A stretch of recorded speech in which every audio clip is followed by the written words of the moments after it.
I'm Katy Milkman, and this is Choiceology. Act now, and we'll throw in this stylish end table at no extra charge. And you don't pay until 2021. 0% financing on all 2019 models with no payments for 90 days.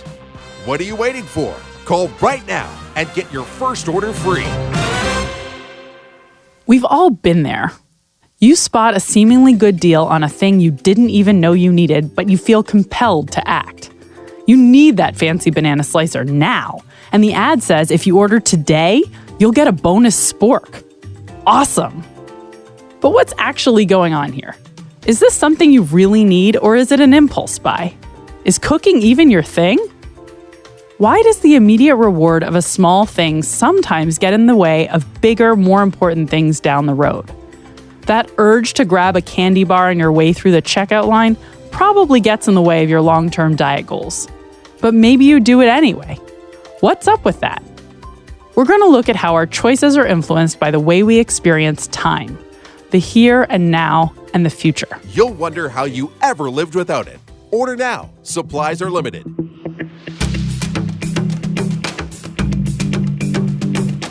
This is Choiceology, an original podcast from Charles Schwab. It's a show about the hidden forces that can affect your ability to make the best decisions. We look at everyday choices and high-stakes judgments, and we analyze them to help you avoid costly mistakes.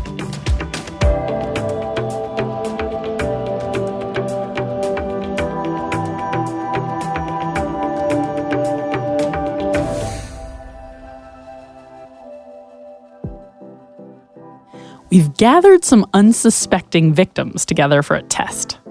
A battle of wills and willpower. We've gone out into the world to test an idea about temptation and time. Hello, how are you guys doing today?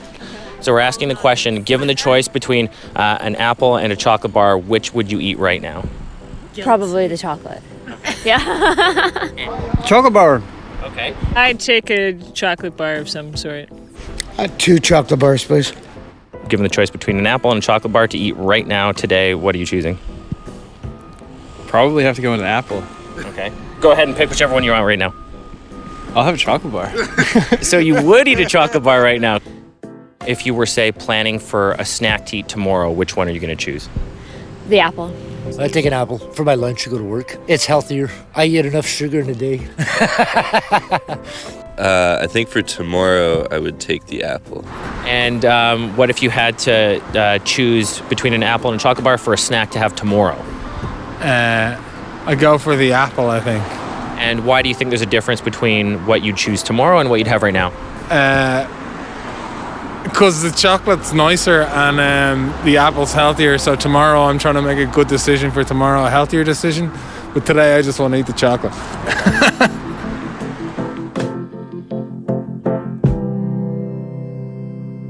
Did you hear what happened there? People often made different choices depending on whether they were deciding for the present or the near future. Why is that? I've got another example of this kind of behavior, and the stakes are a bit higher than choosing a quick snack at 2:30 in the afternoon.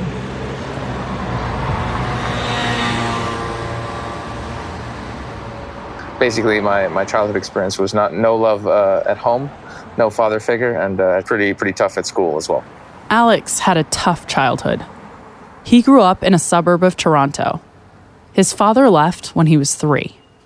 His mother was volatile and prone to rage and neglect, and she was poor. At least, that's what Alex thought. She wouldn't really buy me anything ever. So I actually had a paper route from age 5, very young, and I was actually saving up money. So if I wanted to get something, like even toys, I'd have to buy them myself. Alex was ostracized early on at school for his disheveled appearance and clothes. I just got tormented a lot at school. Kids made fun of me. People called me a loser. Almost all the kids didn't want to play with me at all. So what I always wanted was friendship. I always just wanted to be accepted. Imagine how hard this was for a kid. That difficult environment at home and lack of social support at school took a toll. Eventually, by the time he was a teenager, I was just like, I'm done. I'm not taking this anymore. So I took my clothes and I just got out of there. Alex ran away from home. He was 15 years old and on the streets. I just kind of survived. During that period, I would sometimes sleep on buses. Sometimes I would sneak into like maybe a laundry room in a building. Sometimes I remember once just sitting all night, like at a bus stop. This is during the winter too. The Canadian winter was brutal. So freezing and literally moving my toes around because it felt like they were going numb. The amazing thing is, Alex stayed in school during this period. So I was homeless, but I would still go to school and then try and act like it's normal and act like I'm okay and whatever. And it's like you don't want to admit to anybody that you're homeless. Alex turned 16 about a month after he left home. This meant he was eligible to work and live in a youth hostel where he had a bed, 3 meals a day, and a $5 a day allowance. Eventually, I got student welfare. It was enough to get a small basement apartment. So I kept going to school. I had my own place, and so I was independent from 16. And then one day, I was in a car with a friend of mine, and I get a phone call. And it was an old friend of my mother's that I'd known since I was a kid. And she said, "Hey, I need to tell you something. Your mother is dead. She killed herself."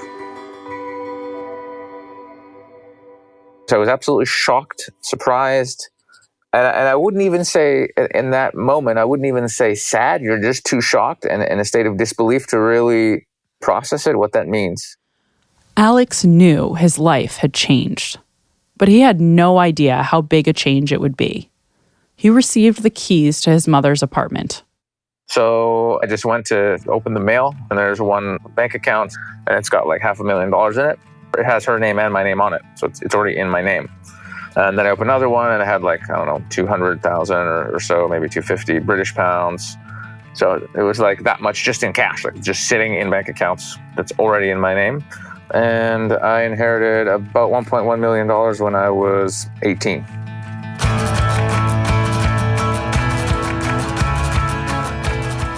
Alex had gone from neglected child to homeless teenager to a millionaire.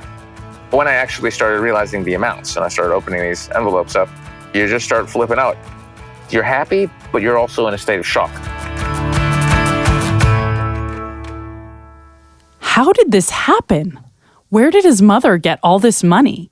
And why hadn't she shared it before she died? She came from the Soviet Union. She was poor. So when she started making decent money as a violinist, and certainly when she came to Toronto and she was earning 50 grand a year, that's a fortune. And she didn't spend any of it. All of a sudden, Alex had more money than he'd ever seen before. Being rich suddenly makes you feel really invincible. Like absolutely on top of the world, invincible, and in a way superior. I literally thought I was better than other people. It really got to my head, and it really skews everything. It warps your sense of reality. Instant millionaire just makes you feel, super. You feel super. Okay, this is probably a good moment to stop and ask yourself, what would you do in this situation? Imagine you'd gone from almost nothing to a millionaire overnight. Let's think about how this scenario relates to our snack experiment earlier. That experiment highlighted that we're inherently impulsive and lured by temptations.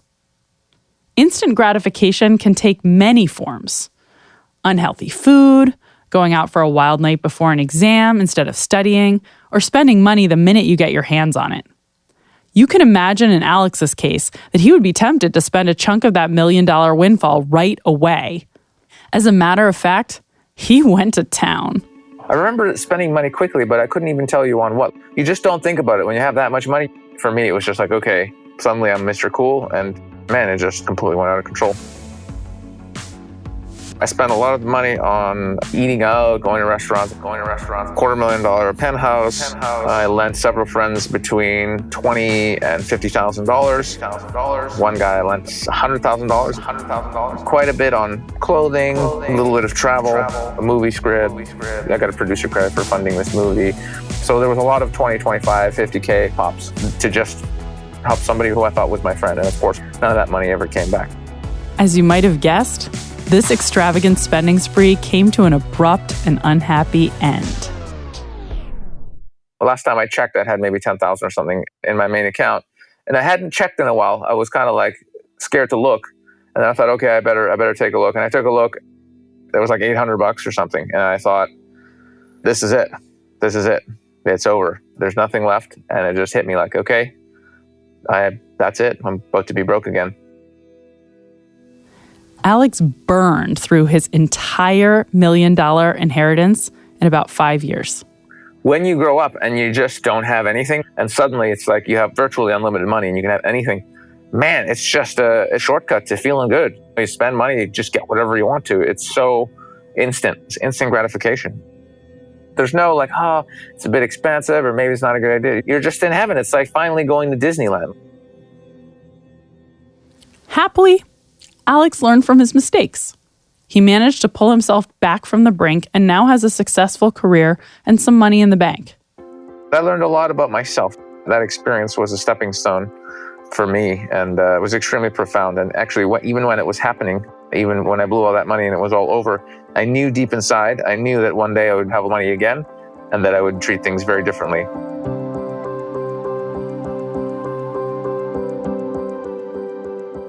Alex's story isn't unique, at least in terms of the way he spent his money. Maybe you've heard cautionary tales like this before. There are quite a few stories out there about lottery winners, for example, who win millions and somehow go broke within a year. And even though windfalls like these are relatively rare, these stories do highlight a tendency that we all have. A tendency to prioritize the present over the future. There's a good reason we do that, but before I explain, I want to give you another example. Actually, no. I'll let Nobel Prize-winning economist Richard Thaler tell you a story from back when he was a junior professor. I invited a bunch of economics graduate students over for dinner, and there was something cooking in the oven, and we were having an adult beverage, and I put out a large bowl of cashew nuts that we started nibbling on. And after 5 or 10 minutes, I realized that we were devouring these cashew nuts at a rapid rate and that our appetites and waistlines were in danger. And so I rudely grabbed the bowl of cashew nuts and went and hid them in the kitchen. And I came back and everybody was happy. Oh, thank God you got rid of those nuts. We were going to eat them. And then, since it was a group of economics graduate students, we immediately started analyzing what had happened. And we realized, well, wait a minute, we're not allowed to be happy because the first principle of economics is that more choices are better than less. And before we had the choice of eating nuts or not, and now we didn't. So we're worse off, but we're happy. How can that be? And, that got on my list of funny behavior that I should think about. And it's, of course, an illustration of self-control problem, that we knew that if the nuts were there, we would eat more of them than we thought was best. But of course, the whole idea of eating more than you think is best is something that economists don't really permit. And this is one of these parts of economics that never gets written down. So there's nowhere in any textbook that it says that there are no self-control problems. Instead, it just says people choose to maximize their utility. But in fact, we often make choices that we know we're going to regret later. And this was kind of a small example, that we would have eaten more of those nuts than we would have chosen to eat. My mistake was filling the bowl too much. Of course, that's led to decades of research by myself and others on how to help people save for retirement. And it basically amounts to taking some part of the pay package and hiding it in the kitchen where we can't spend it.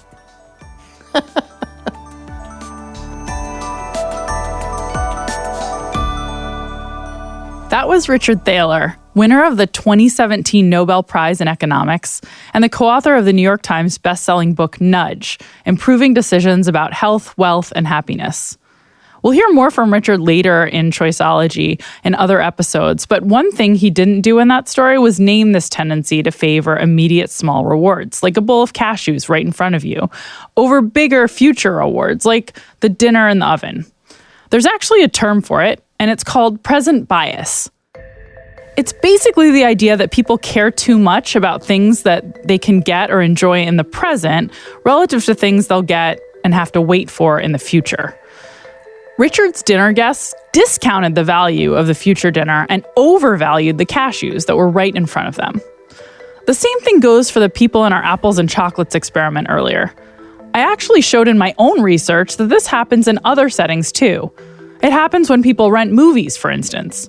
Lots of us pick highbrow films, but then when the time comes to choose what to watch, we postpone watching those award-winning documentaries, and instead, we plow through lowbrow movie after lowbrow movie.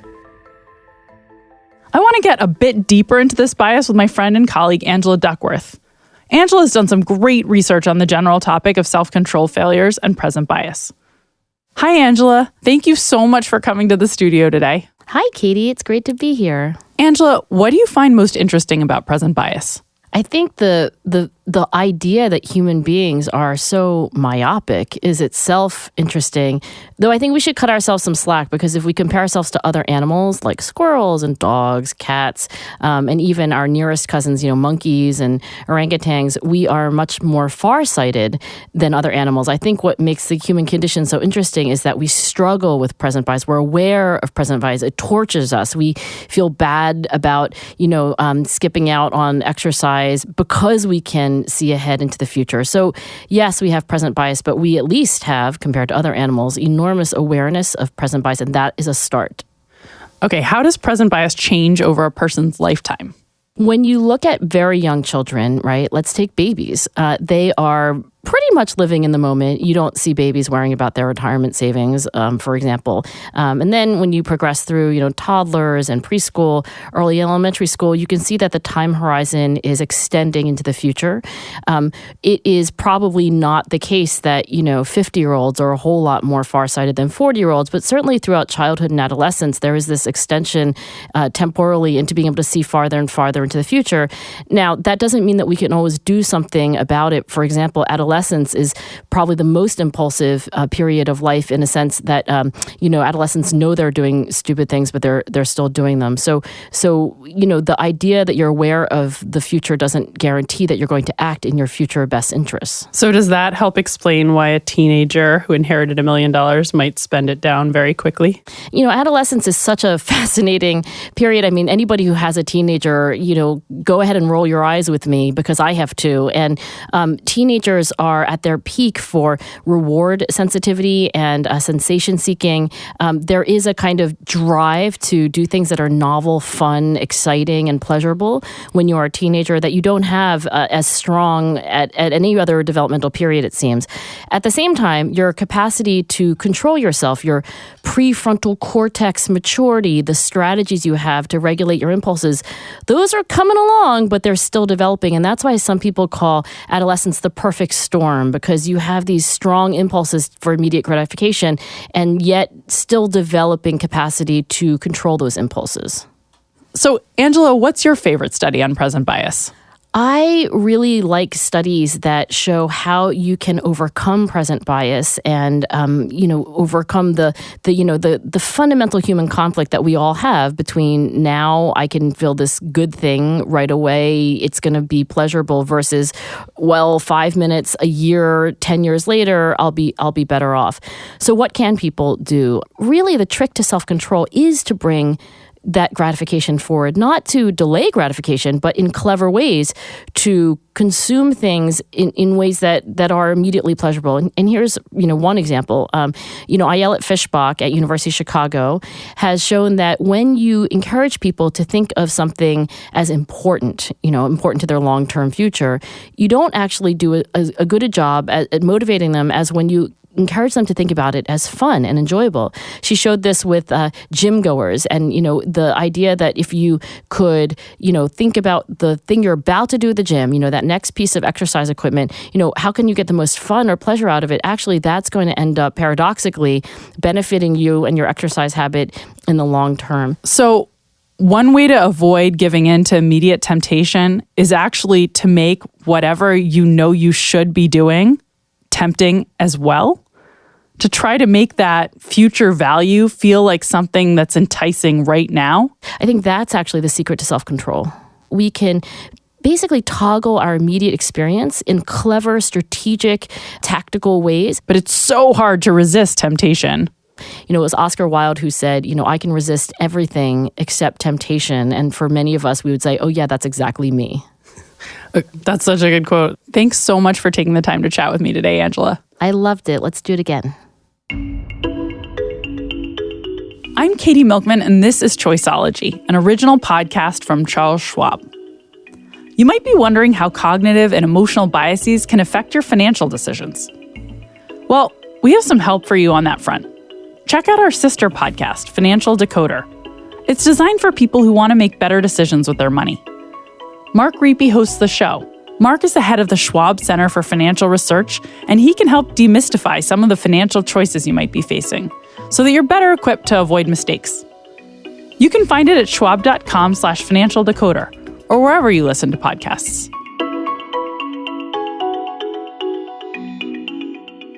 So we've been talking about present bias and what a problem it is, but what can we do about it? How can we avoid making this mistake? Well, as Angela Duckworth mentioned, one strategy is to do whatever you know is in your long-term best interest in a way that actually makes it fun and at least a little bit instantly gratifying. So if you're going to the gym, make it fun by going to a workout dance class with a friend. Don't use the most miserable calorie-burning machine you can find. If you can find a way to actually enjoy that thing now that's good for you, you might have a better chance of actually doing it. There are a couple of other great solutions that have been well studied too. One is called future lock-in. It just involves making choices in advance that you'll be stuck with when the future becomes today. For instance, one creative study by Eric Van Epps, Julie Downs, and George Lowenstein showed that if people are required to order their lunch several hours in advance of eating it, they order healthier meals. Other research has shown that asking people to sign up to start saving or contributing to a charity in the future can increase contributions. Another solution is using what economists call a commitment device. Commitment devices impose penalties or restrictions on you if you fail to achieve some future goal, like eating a healthy lunch tomorrow. For instance, an alcoholic who takes the drug Antabuse, a drug that makes you feel sick if you even sip a drink, is using a commitment device. Alarm clocks are commitment devices for oversleepers. Commitment devices prevent you from going back on your best intentions when the future becomes today by imposing serious consequences on your future self for goofing. And as a result, they can be a helpful fix for self-control problems. Just making commitment devices available has been proven to help smokers quit smoking and undersavers vastly increase their savings rates. So, even though it's really hard to avoid present bias, there are tools and strategies out there to help you manage it and to help shift some of the temptation of now into a more gratifying future.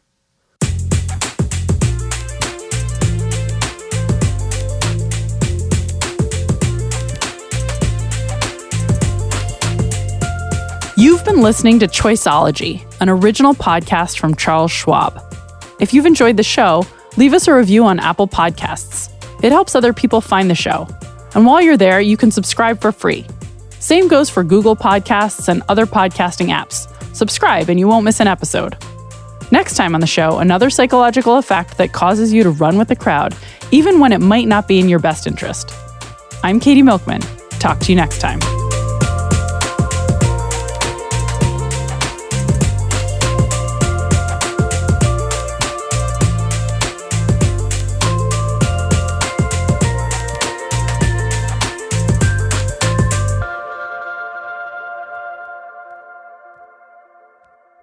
For important disclosures, see the show notes or visit schwab.com/podcast.